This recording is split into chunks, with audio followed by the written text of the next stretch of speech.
So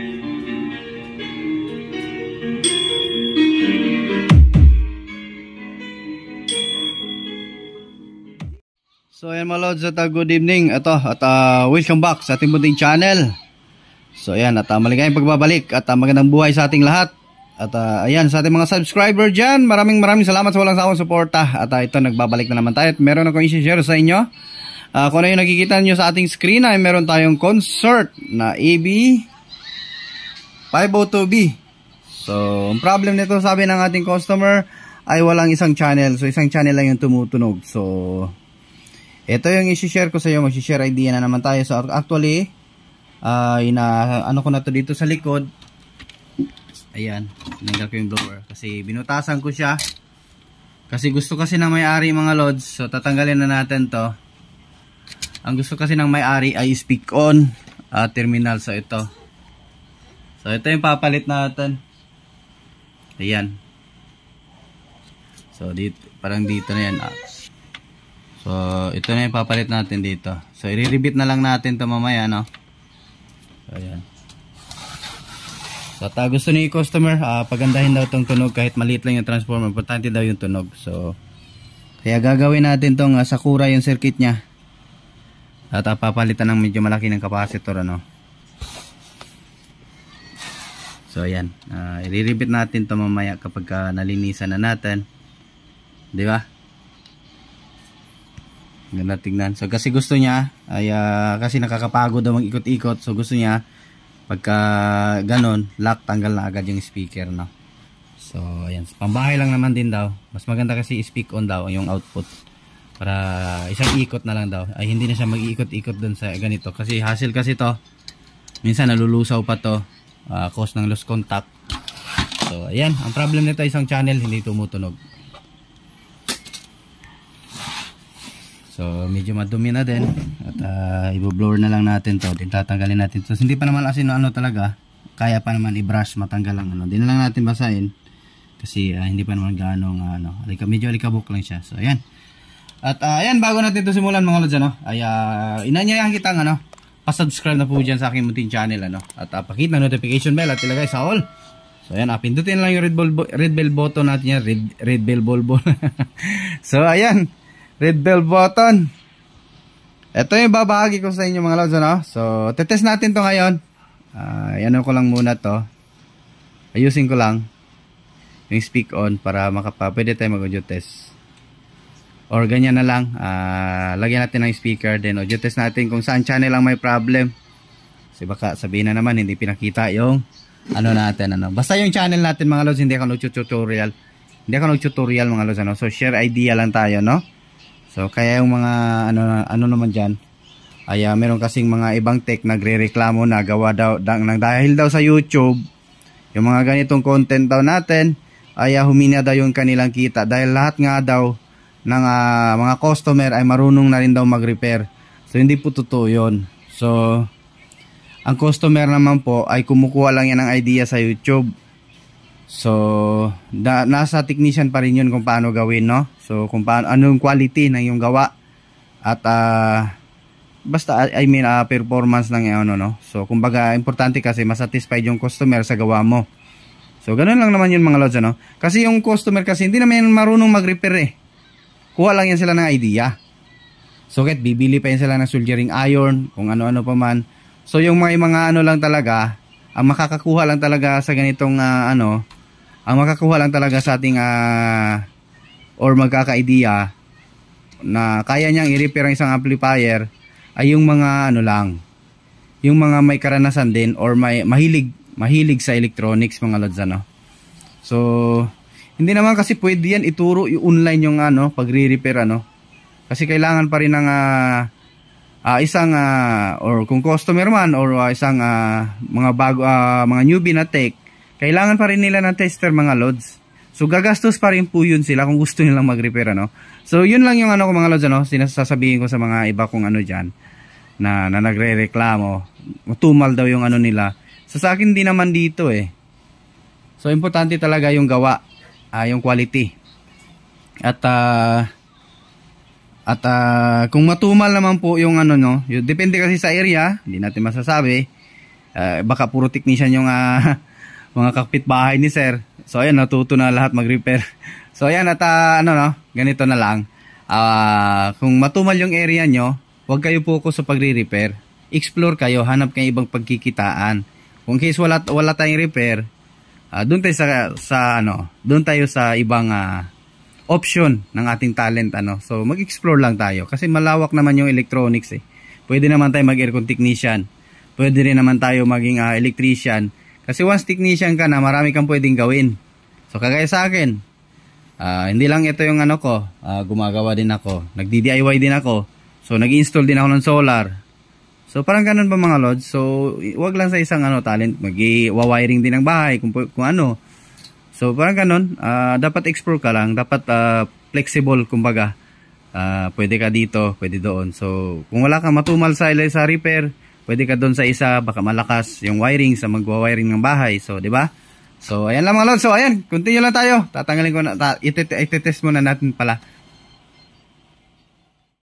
So, ito mga lods, i-audio test natin, So, testing natin kung saan channel yung may problem. So, lagay tayo ng music. Ayan.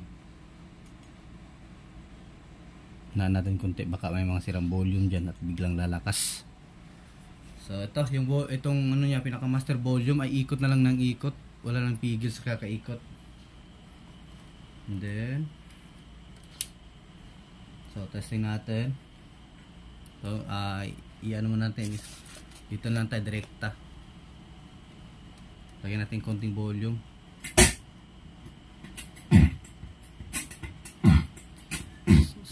So basag yung tunog mga lods.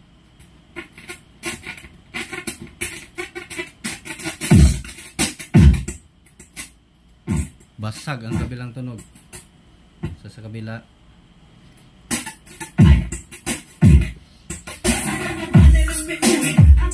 grabe makasagad sa mga volume yung may-ari nito mga lods.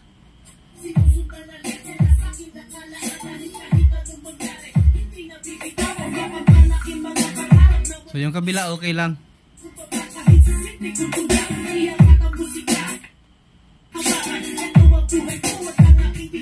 Itong kabila ngungo.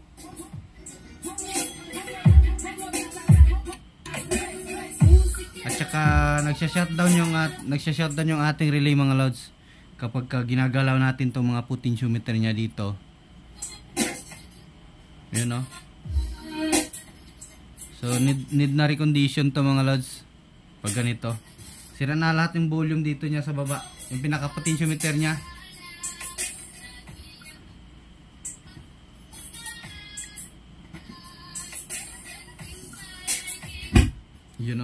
Biglang parang magkaka-DC out yung natin, nagki-click yung ating relay, yung ating output, biglang nawawala yung audio, tas magki-click na naman ulit. Yun. So yan. So kapag ganyan mga lods ay patay na natin. Kapag ganyan mga lods, yung iba kasi buo naman yung mga pyesa, sinasabi nila buo naman yung pyesa, pero namamatay yung relay, nagsha-shutdown. Kapag ginagalaw nyo tong mga to, then nagsha-shutdown yung pinaka main relay, yung relay na yan, pag nagsha-shutdown yan, it means ay itong mga potentiometer dito, or kapag ginagalaw nyo yan parang may pumuputok doon sa ating speaker, matik yan mga lods. So need nyo na palitan yan ng potentiometer. At itong master nya, ganun din. So ikot na lang ng ikot, ayun wala nang So ito yung share ko sa inyo. So ipaparecondition to ng may-ari at papagandahin natin yung circuit niya para medyo magbago naman yung tunog. Magtunog original naman kahit papaano. So yan So ayan, lilinisan ko muna mga lods at palitan natin capacitor. Kung ano yung pwedeng gawin ay gawin natin dito para maging maganda. So ayan, continue lang tayo. So ayan mga lods, at ito update tayo sa ating ginawang concert na clone. So ayan, nadidikit na ilagay na natin yung speak on. So na lang, nirebit lang natin So nakahanda na yung wire nya. Kanyang speaker out Then ito, tuyo na to. So binilad natin kanina So and then Tatanggalan na natin ito ng mga resistor na kinalawang. Yan, kalawang na. So sa tone control, mukhang okay naman. Potentiometer lang yung papalitan natin. Lahat ng potentiometer, kasi sa mic din ng concern nila, hindi na tumutunog. So malamang patay yung mga potentiometer. Then dito naman sa driver, ayan, kinalawang na lahat ng paa ng mga driver, transistor. So need ng palitan. Ayan, kaya ngungo ang tunog. Kaya yung tinesting natin ngungo, So ayan, at bubunutan na natin to. So sa kanyang transistor mukhang okay naman. So re-recondition na lang natin tong kanyang driver section, At i-mode natin to kasi gusto niya pagandahin yung tunog. So i-mode natin to sa Sakura EB502. So ayan. Ayan, continue na tayo mga lods. Iyan ko na, bubunutan ko na. So ayan mga lods, natapos na natin palitan yung kanyang input board ng mga resistor, So bago na yun lahat. Ayan, pati yung ating dito sa ating pinaka master volume. So ayan. So dito na tayo sa ating tone control. So ito yung mga sirang potentiometer. So papakita ko sa inyo bakit hindi naman siya kinalawang. Yan, hindi naman siya kinalawang mga lods, pero patay siya. Wala na siyang function. So ayan. So ito yung papalit natin bago to lahat. So wala pang hinang yung mga paa niyan. So ayan. Ayan, wala namang kalawang pero namatay mga lods.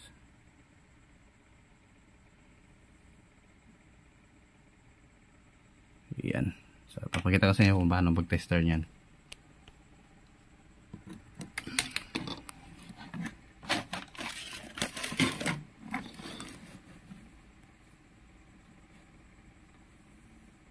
So dito lang kayo tingin mga lods sa ating tester,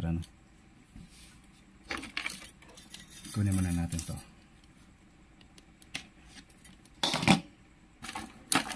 So kahit lagay nyo lang yan sa times 10 mga lods, yung ating tester, So ayan, may function. So ito yung okay. So kapag ka nagte-test kayo mga lods, ay ipapatay nyo lang yung pinaka potentiometer, nyo talaga isagad or sa minimum. So dito sa pin 1, focus natin, ayan, dito sa pin 1, then pin 2. So ayan, may reading siya, di ba? Tingnan yung tester natin tumatakbo. So dito ganoon din sa likod, yun. And then dito sa kabila naman sa 2 and 3 na naman, ikutin nyo lang, i-pull, kumbaga naka-full volume. So ayan. So it means buo. Ito. So kasi pag sa 1 and 2 wala yung reading. Pag 2 and 3 mayroong reading kasi sagad, So ayan. So ito buo. Ito kasi bago, syempre buo. So ito yung mga sira niyang potentiometer. So ikutin natin, minimum 1, 2. So ayan, kung makikita nyo hindi tumakbo yung tester natin. Okay naman yung tester natin, ayan. Hindi tumakbo. Meron din sa likod, walang function. Sa 2 and 3 naman ay wala din. So ganoon din sa likod, wala. So bago pa, tingnan, hindi naman pero patay na siya talaga. So nilabahan ko na yan siya. Ganun pa rin, hindi na talaga siya. Kumbaga tuyo na yung carbon niya. Wala nang function. So ayan, sira yan lahat. Yung balance lang yung buo. So yung balance okay pa naman. Ayan, nagre-reading pa naman. Yun. So it means buo pa, balance. Kasi may kasi ito sa gitna. Yung ito kasi papalit natin, wala siyang diba? Then mamaya lilinisan natin to sa loob gamit yung thinner, So ayan, continue lang tayo. Lagay natin ang mga potentiometer. I-resolve natin para makapag-audio test na tayo, So yung naman natin, yung main amp, so, tapos na din natin yung pinalitan. So baka umabot ka sa video natin dito mga lods, sa ganito kahabang video, baka umabot ka. Kaya kung hindi ka pa nakasubscribe po dyan, pasubscribe na po mga lods. At hindi ka pa, kung gusto mong manonify or gusto mong bumalik sa ating channel, ay pakita notification bell or red bell button dyan at ilagay nyo sa all ano. So ayan, ito yung main amp natin. Ayan, treat ko na. Ayan, mukhang bago na ulit, malaki na yung capacitor. Ayan, pinalitan natin ang resistor na driver. So goods na yan. So ganyan lang tayo magtrabaho mga lods, ano? So wag natin tipirin yung ating customer. So siningil ko to ng ano mga lods, 1,200. Ipat lahat na. So hindi sa tingin ko mga lods, ano, sa tama naman yung singil natin. So pwede lang sa ibang tech na sisingil ng mahal at tapos wala namang makita na may ginawa. So ayan. So ayan, continue lang tayo mga lods at result ko lang din, ilagay na natin sa ampli nang makapag-audio test tayo, no.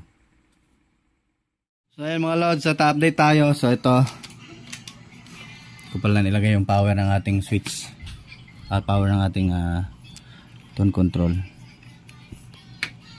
So ayan, hindi ko pa naidikit. So ayan na yung ano natin, ni-recondition ano. So ayan, ayusin na lang natin to mamaya. So may audio na to.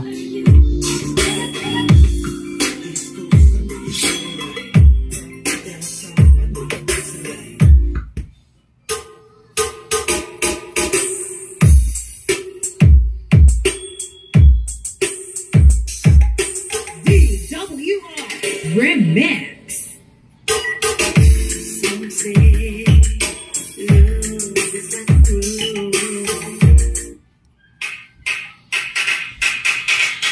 So ganyan lang mga lods.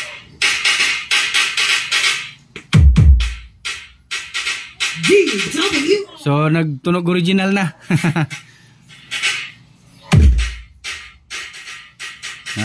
Ayun yung ano natin dito.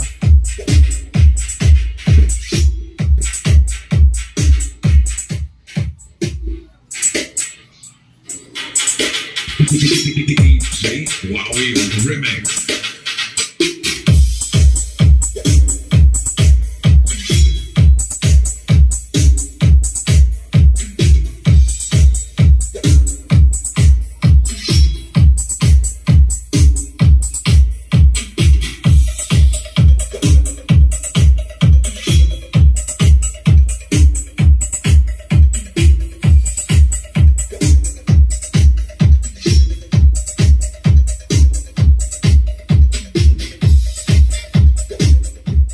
Mukhang solid na. Palit tayo ng kanta, may copyright yan.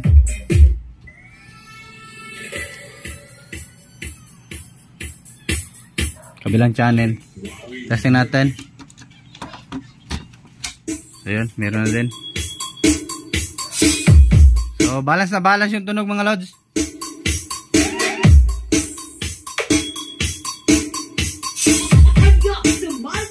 So pagkatapos nito, meron na naman tayong recondition na susunod, isang clone din. And then pagkatapos nun, meron pa tayong original na concert na old model, unang model ng concert mga lods, ano, since 2000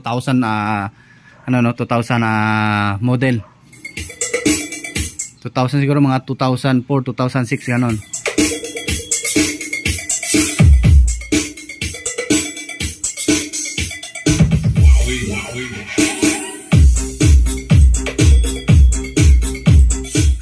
Nagtunog original ng mga lods.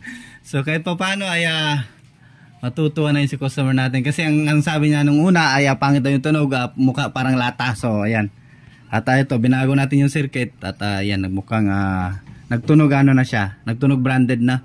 This is the beat. May copyright.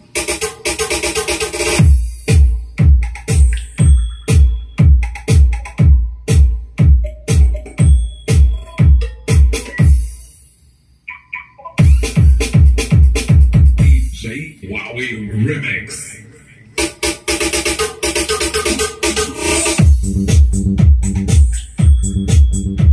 So medyo gumanda na yung bass niya mga lods, ano? Buong buo na.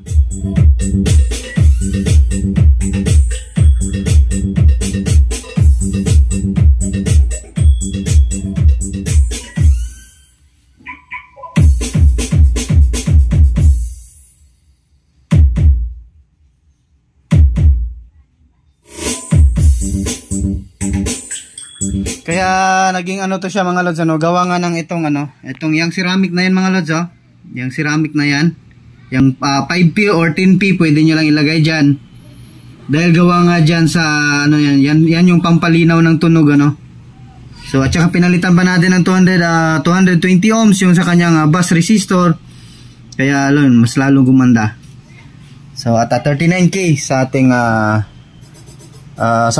DC offset, no. Sa tail current natin, naka 39K. And then dito din sa ating, ano, ay, ganon din. Naka 39K. So, ayan. Kaya, solid na solid.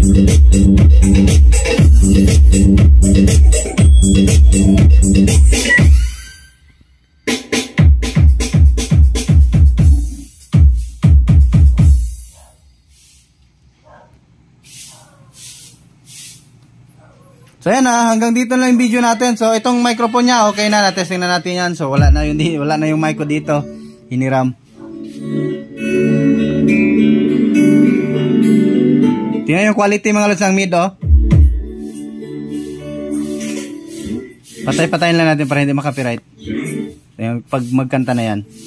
Yan.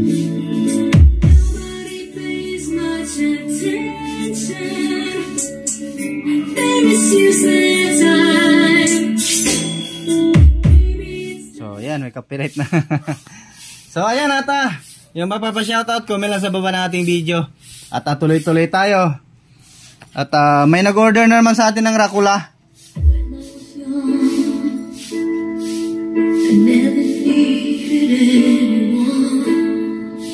So, mukhang bago na amplifier ni sir. So, matutuwa na yan siya. So, may nag-order na naman sa atin. So, meron pa yung isa. At yung nag-order din sa atin ng 737. Order siya nito. And then, meron na tayong SPP. Stereo din. So, ayan. So, 1.8 mga lods. Sa inyo na yung shipping. 1.8, dalawa stereo. At buo na, no? Buo. So, ito. Yan siya. 1.8 pag buo. Kasama na yung speaker protect. May tanim na din.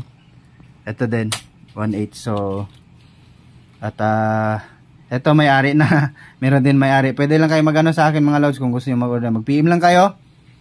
So para magawa natin. So may extra pa akong dalawang SPP. So ito. At kayo na bahala sa shipping. Basta 1.8 yung singil ko kasama na yung speaker protect. So yan naman yung siningil natin kay sir.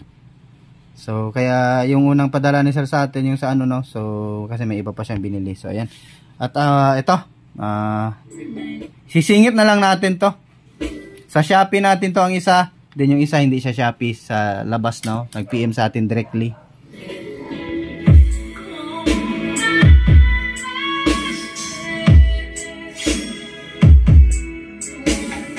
Ayos. Mukhang original na. So, ayan na to. Hanggang dito na lang tayo mga lods, ano? At maraming salamat sa walang sawang suporta. At yung mga hindi pa nakasubscribe dyan, bago nyo lisanin nating munting channel, ay pag-i-subscribe na po at pahit na notification bell at ilagay sa all para may guide kayo dyan para makabalik kayo sa aking munting channel. So, and thanks for watching mga lods. At magandang buhay sa ating lahat. Bye-bye.